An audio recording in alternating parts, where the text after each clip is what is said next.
કામરેજ તાલુકા પંચાયતમાં ભાજપને લાગ્યો છે ઝટકો। કામરેજ 2 બેઠકના ભાજપ ઉમેદવારે ફોર્મ પરત ખેંચ્યું છે। ભાજપ ઉમેદવાર ભારત સાવડાએ ફોર્મ પરત ખેંચ્યું છે। આદિવાસી સમાજના હોદ્દેદારોએ આપી હતી રાજીનામાની ચીમકી અને તેને લઈ તેમને ફોર્મ પરત ખેંચ્યાની ચર્ચા અત્યારે ચાલી રહી છે। વધુ વિગતો મેળવીએ સંવાદદાતા ઇન્દ્રમલ શાહ પાસેથી। ઇન્દ્રમલ, કામરેજ 2 બેઠકના ભાજપના ઉમેદવારે ફોર્મ પરત ખેંચ્યું છે, શું કારણ? બિલકુલ, જ્યારથી ફોર્મ ભરાયું અને મેન્ડેટ સમગ્ર ઘટનાની વાત કરું તો જે રીતે ભાજપે યાદી જાહેર કરી હતી ત્યારે ભાજપની યાદીની અંદર નાનુભાઈ જે આદિવાસી સમાજના આગેવાન છે એમનું નામ હતું, પરંતુ જે દિવસે ફોર્મ ભરવાની છેલ્લી તારીખ હતી તે દિવસે ભરત સાંભળા નામના જે મૂળ ગીર ગઢડાના જે વતની છે અને અહીં કામરેજ 2 બેઠકના જે ઉમેદવાર અત્યારે હાલ જેમણે ફોર્મ ખેંચ્યું છે તેમને ટિકિટ આપી દેવામાં આવી હતી અને ત્યારથી છે તે આદિવાસી સમાજ છે તે સમગ્ર બાબતે વિરોધ કરી રહ્યો હતો।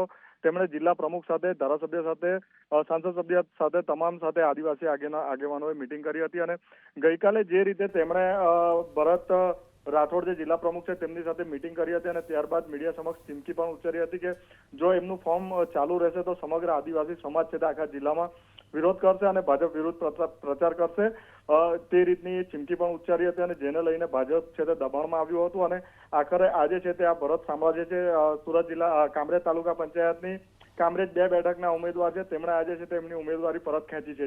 જી આભાર આપનો આ માહિતી માટે। આદિવાસી સમાજના હોદ્દેદારોએ રાજીનામાની ચીમકી આપી હતી અને આખરે તેમણે હાલ આ રાજીનામું આપી દીધું છે।